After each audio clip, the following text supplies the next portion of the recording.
I'm Josée Boulanger. And I'm Véronique Di Loreto, and this is the Family Matters Cooperative three-part podcast-style series on growing independence.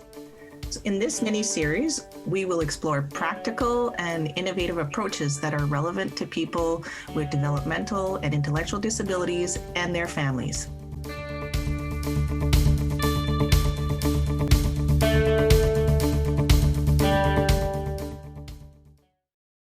Welcome to the Growing Independence series. In today's episode, we will explore the topics of friendship and dating. So today we're talking with Grace Hudson. Hi, Grace. Hi. Can you tell us a bit about yourself and what you do? So I work at LiveWorkPlay, and I am part of the community connecting team.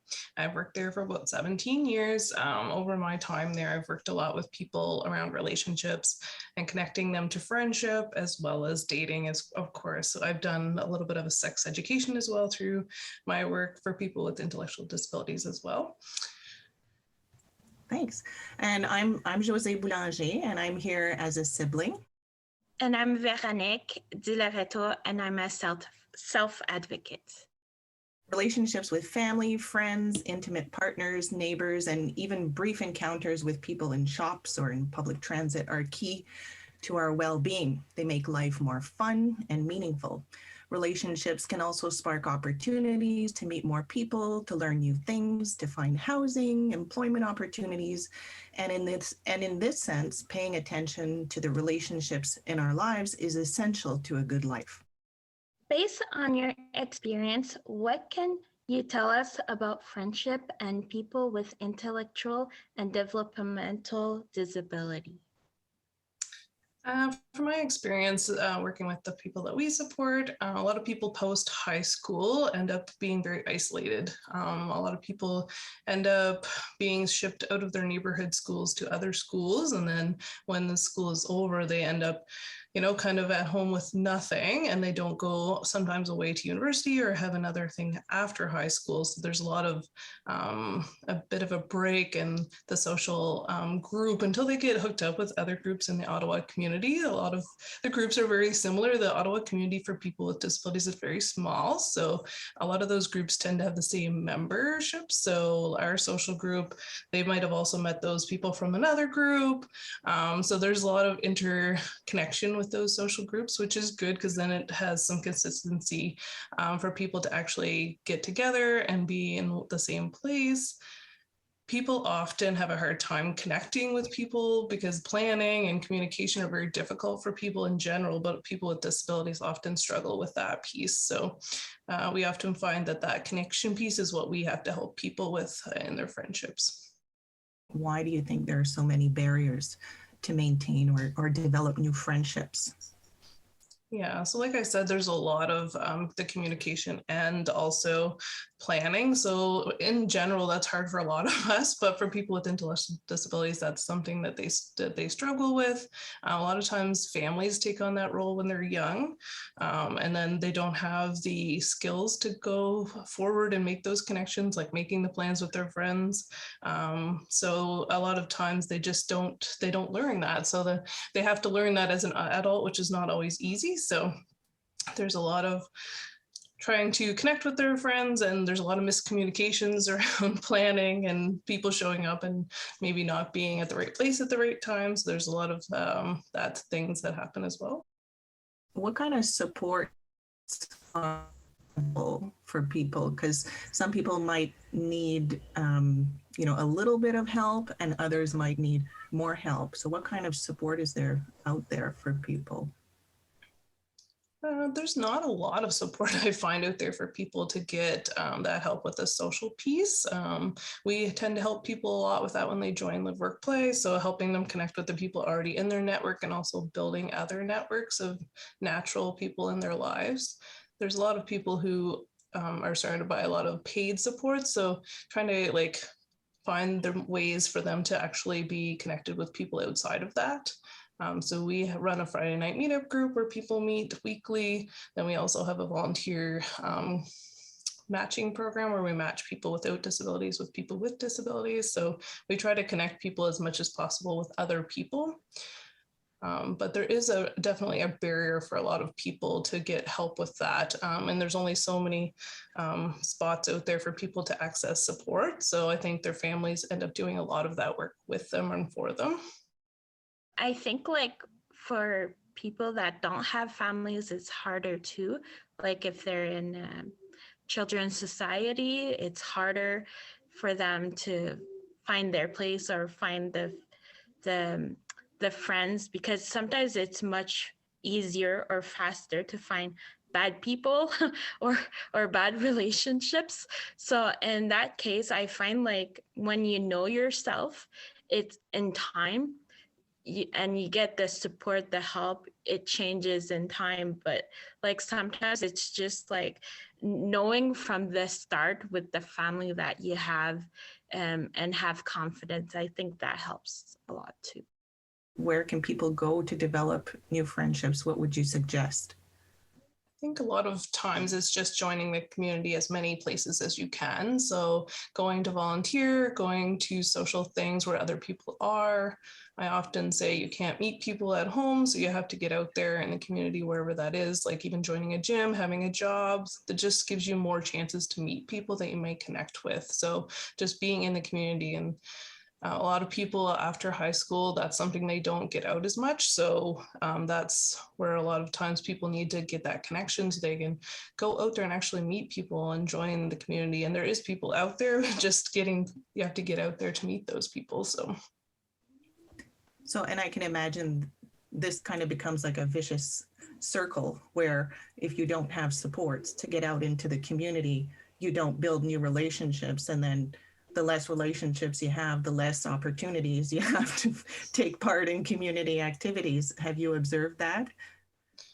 Yes, definitely. And a lot of times when people come to us when they're desperate for support is because they've been stuck at home since high school, and it might have been like 5 years, and people just, families are already doing so much. They don't have sometimes the ability to help them with the social piece because they have a lot going on, generally families. So, and that is a hard thing to do once people become into the adult world, because there's just a whole new layer of things that are happening to people's lives. So they might not have jobs, they might not volunteer. So that is a huge barrier for people to meet people in general. So I'd like to invite Alyssa from Lake Ridge Community Support Services to share with us why relationship skills are important to teach. My name is Alyssa Obuhaf. I'm a board-certified behavior analyst and work at Lake Ridge Community Support Services in Whitby, Ontario. Many individuals with developmental disability highly value relationships with others who are not paid to support them. Just like many people, individuals with developmental disability can feel lonely, want to feel a sense of belonging, and want to develop satisfying and long-lasting companionships. Many would like to have a partner and develop meaningful relationships. I have worked with many adults with developmental disability and hear many stories about feeling lonely, isolated. They just want to have a good friend or be in a relationship with another person. They want relationships to have meaning. They want to take care of someone and someone else to take care of them. They want to be happy. We know that knowledge is power. Educating and supporting individuals with a developmental disability provides them with the autonomy they need to be more independent, to set them up for success, to keep them safe, and for them to achieve their highest potential. Research has shown us that factors such as family and staff support and access to specialized dating skills training and opportunities to learn about relationships and the skills required to maintain a relationship are key factors in helping individuals build, develop, and maintain healthy relationships. Our Dating One-on-One group was developed for individuals with developmental disability with their input into the topics. The focus of the group is on teaching and empowering those we work with to gain the knowledge they need to make safe choices, to be able to differentiate between healthy and unhealthy relationships, to be able to identify red flags in a relationship, to understand what consent is, to learn about the difference between liking someone and being attracted to someone, to gain the skills needed to ask someone on a date, how to act on a date, and how to deal with rejection. We teach clients some conflict resolution skills, assertiveness skills, as well as the importance of hygiene, self-care, and self-advocacy.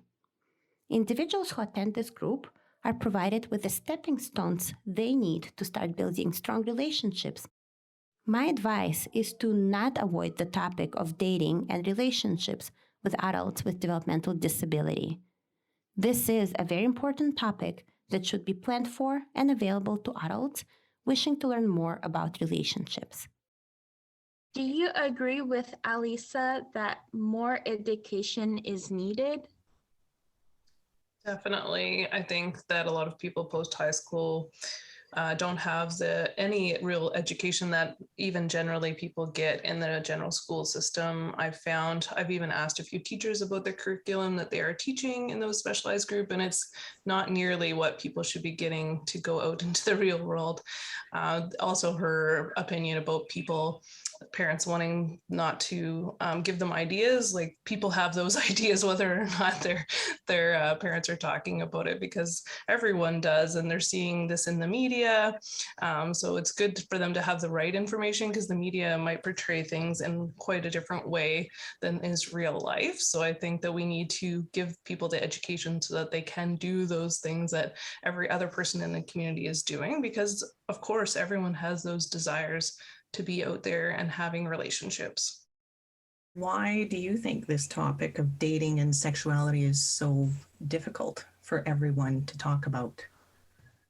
Yeah, so I think a lot of the families have a hard time with it because it is very scary for families. There's a lot of real concerns that they have about their children going out there in the dating world. It is a scary concept for a lot of families.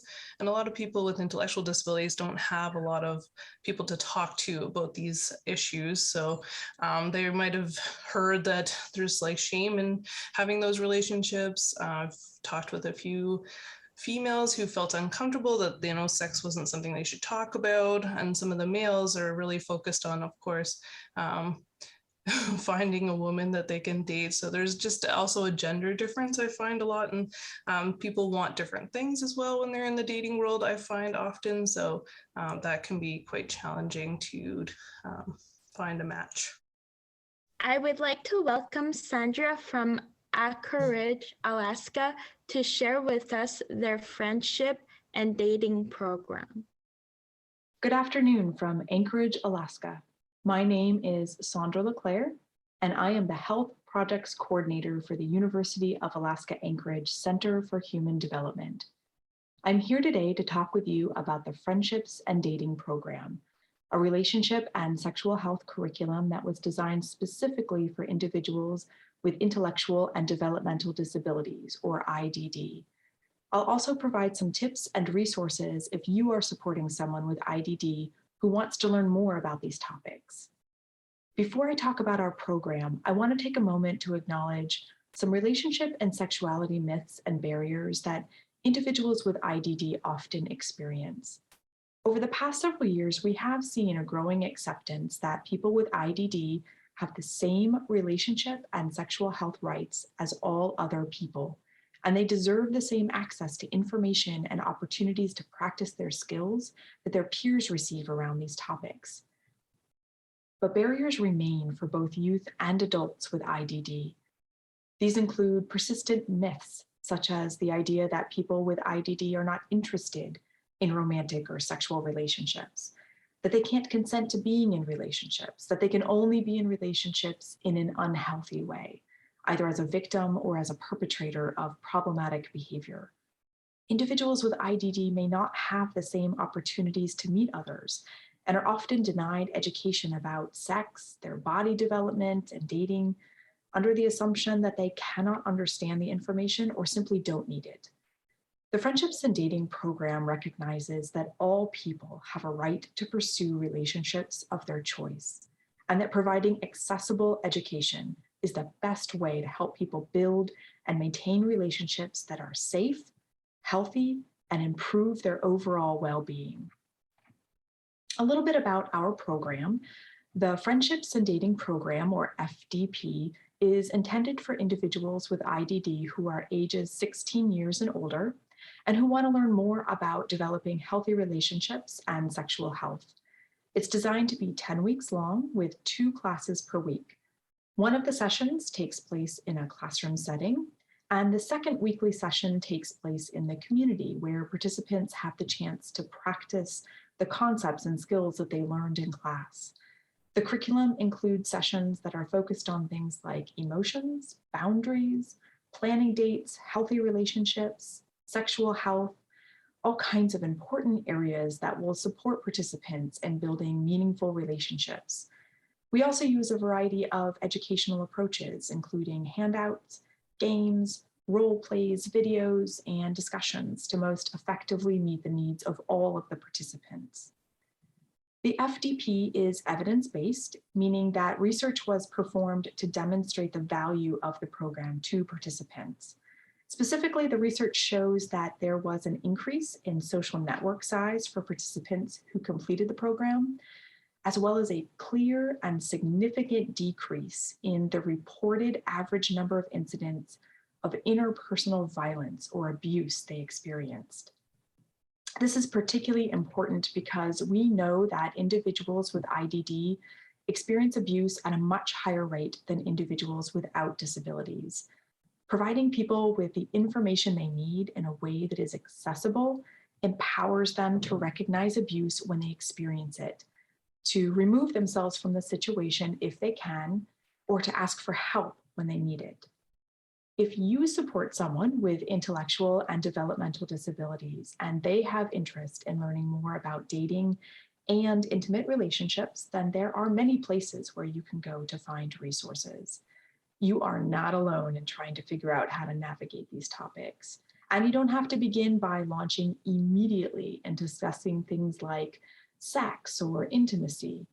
Some of the hardest parts of relationships are things like getting to know people, finding common interests, asking someone on a date, setting and respecting boundaries. Our program starts with topics that most people feel comfortable discussing, like recognizing other people's emotions and how we might respond to those emotions, discussing different types of relationships, making lists of who it's okay to date and who it's not okay to date. So start where you're both comfortable and build from there. Dating and intimate relationships is very complex. It's not straightforward for anyone. And so I'm wondering what kind of support do you provide people to help them maybe recognize signs of, what is abusive language or behavior?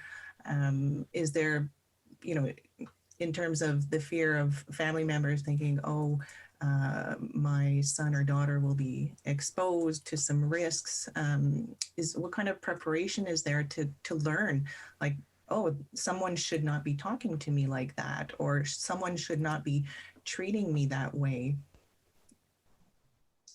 Yeah, there's a lot of things they're not teaching and they can't teach in schools because of their parameters around their sex education. So they don't teach a lot about consent. So having to have someone's approval before you even kiss them or touch them in any way. They don't really teach a lot about communication and just how to make those connections. Like, that's something they don't teach. So it's something we need to find other resources to teach people after high school. We've taken a few people to Planned Parenthood, and I know a lot of people think that's just about contraceptives, but no, they have a whole advocate around disability issues, and they can counsel people through the basics around relationships.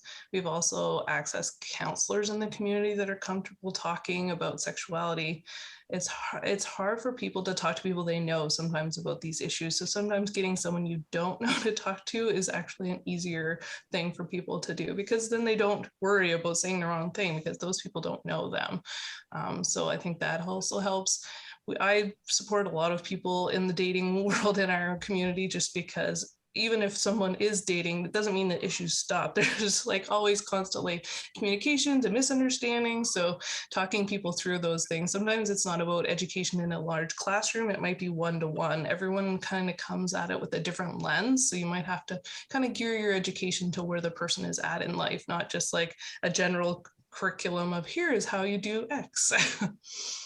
Yeah, it's very different and situational. So what kind of resources, do you have at your fingertips to educate? Like, is there anything for you? And, could those resources be used by family members? In general, there is some great resources out there that from Dave Hinsberger around consent and public-private. He has like visuals, it's not all words. He has videos. So for people who are kind of getting started, and especially for families, maybe it's something they're not comfortable talking about, so they could kind of give the information to to their family members so that they could look at it instead of just having a conversation.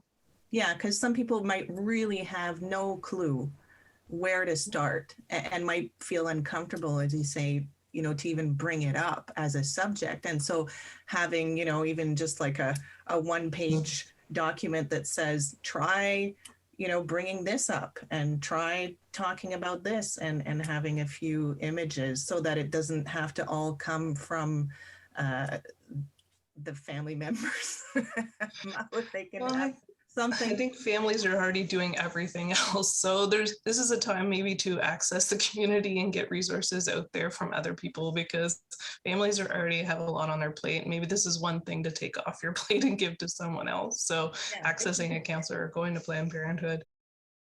How can families and services provider contribute to reducing barriers? Well, I think just having the conversations in general are good. Getting people to talk about things is challenging, especially around dating. Families can feel more comfortable with the conversation if they're talking about it, maybe even amongst themselves, even if they're not talking about it with their child necessarily, just talking maybe openly about it with their the other families. So starting the conversation is always the first step of people feeling more comfortable. In terms of removing barriers, I think the conversation, making it more normalized that it's okay, people with disabilities are thinking about dating or are thinking about having sex, and let's make that a normalized thing in the community. Let's listen to Jennifer Currie tell us about her book, Real Relationship Education and Love Lessons. My name is Jennifer Currie. In 2019, I published a book entitled Real Relationship Education and Love Lessons. It was the culmination of my life's work. The intent of this book is to educate individuals with developmental disabilities about their bodies, their sexual health, decision-making, dating, and relationships. The book is directed towards older teens and adults, and the learners are really encouraged to think about what kind of an adult they would like to become, who they admire, and who is a mentor or role model for them.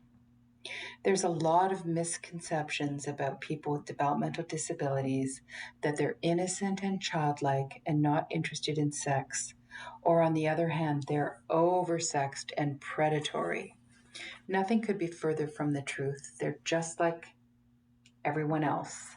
People with developmental disabilities historically have had very limited access to sexual information. They tend to be a group who has a lot of missing gaps in their knowledge, and they're often very perplexed about relationships. They want to be compliant and they want to be loved, and so they're highly sexually vulnerable and do suffer from sexual exploitation. It's really important that they have sex education, and that's where we all have to agree that's a starting point. The chapters in the book are about public and private behavior, social media, dating, very large emphasis on assertiveness and the prevention of victimization. Different types of relationships are covered. The relationship somebody has with a family member versus a professional worker versus an intimate sexual partner.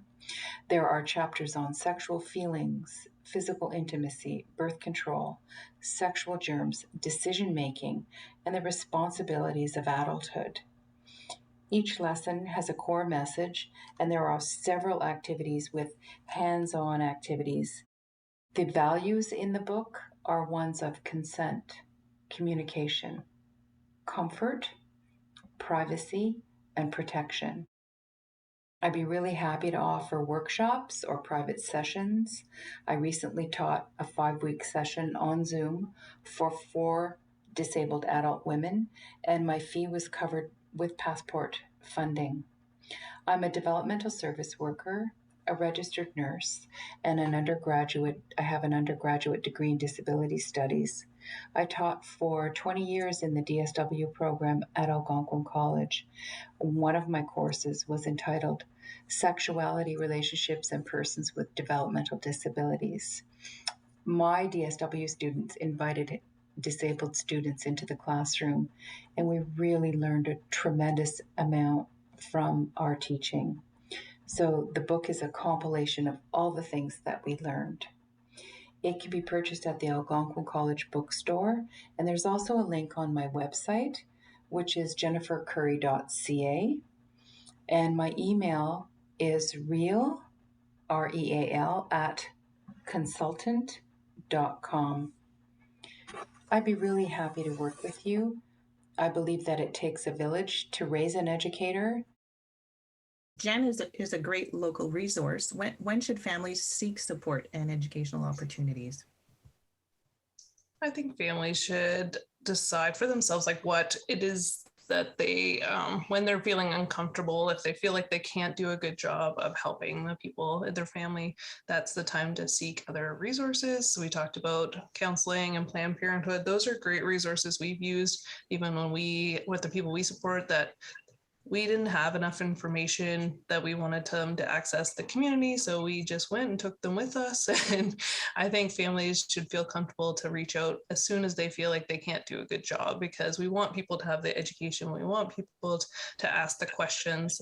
We don't want them to just try to figure it out themselves, because that often leads to bad situations. So let's let them have the right information at the right time. So Planned Parenthood is coming up a lot. It sounds like that's a good local resource. They hired someone to work just with people with disabilities the last time I had gone there, and I found that was successful. It was someone who also had a disability, so it was someone relatable. I found that the people I took there felt comfortable. They could ask questions. And also, like I said, the counseling stream was very successful for other people. It really depends on the person. Some people are comfortable doing it in a situation like Planned Parenthood, and other people are more comfortable with a one-to-one sort of meeting with someone explaining there. And like I said, everyone is different. So they might have different questions. They have certain knowledge, but then they kind of are confused about other things. So, and then the communication piece, we've talked about that a lot. So communication in general for people dating is hard. People struggle with that. So just sometimes the misunderstandings can be really hard. So just having someone to talk through those communication things. And a lot of people would talk to their friends, but if those friends also don't have the experience, it's hard for people with disabilities to connect with their peers if they don't have experience to share. How can families better support healthy friendship and intimate relationship? Yeah, it's a hard one. I know it's hard for families not to get super involved in the friendship piece. A lot of people do a lot of the planning for people and the communication with families, just because it is hard for people. So obviously we want to take that barrier away for people. But I think the earlier you can teach those communication skills and the planning skills, the better. Because when you get to be an adult and you don't know how to connect with people, it becomes really challenging to learn that as you're a bit older. So the earlier you can teach those basic skills is good. And of course, there's always going to be barriers for people, because not everyone is going to be good at communication. So is there other tools out there to help them? Some people are really good over text, so use that. Some people are better over the phone, so find out what works best for people and help them learn that skill. And for those who can't can't punch in a number or can't don't write, they will need ongoing support to maintain those relationships and to develop new ones. I mean, I think that's a reality for a lot of people as well. And so some people will be able to learn to do these things, and others will simply need that one-on-one support to facilitate relationships. Yeah. the other thing families can maybe have done in the past is set something that's happening frequently. So someone is meeting with their friend and every Thursday, third Thursday of the month. So make something that's routine, that they do the same thing and they meet at the same place, because that's something that people can usually maintain, because with practice, it's something that they are comfortable with, right? So that is something you can put in place without having to like make a plan every time you want to get together with someone. So make it something that's set in stone so that the person has access to go without doing a whole lot of planning around it. It can reduce the workload for the family members who are providing that direct support. For sure. No, that's a great idea. Any last words of wisdom, Grace, for people wanting to learn more about relationships, maintaining good relationships? I think it's great that we're having the conversation, and I think that more conversations need to be had around the comfort of families, but also a space for people with disabilities to have that conversation with other people who are also wanting to get friends, get dating, and get out there in the community. And the more we talk about it, hopefully the more comfortable people will be talking about disabilities and dating. And I'm hoping that this will make it more comfortable for everyone. I think relationships can be very complicated, but if you have a good family, a good support moral, or somebody that you can talk to, I know from my experience, I learned everything in high school, so it wasn't the easy place to learn all this. And when I got adult, it was like one thing after another, been through a lot. But in all of this, I did learn that relationships can be very complicated. So you need to trust yourself and love yourself first, and find a good friend. This is the best thing I can say. Find a good friend or a good person that you can trust, that you can say anything to. And even if it's about not even sex, it's okay. At least you have this person you can talk to. And if you want sex, is okay too, because it's part of you and you're allowed, and at least you're safe. You do it in a good way. You're okay. Just be yourself. Thank you, Véronique. You're welcome. Thank you for sharing that. And thank you so much, Grace, for agreeing to talk with us today. And hopefully this is just the beginning of the conversation about relationships, dating, and sexuality for people with intellectual and developmental disabilities. Yes, thanks for including me.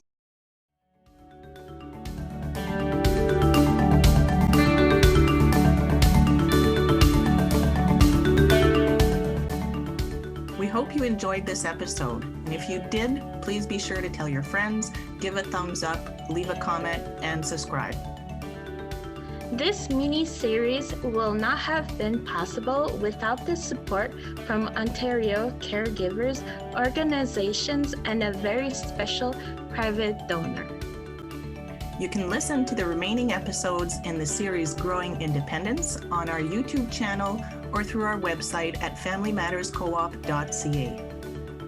In this episode, note you will find additional information and links to various resources. Thanks for listening.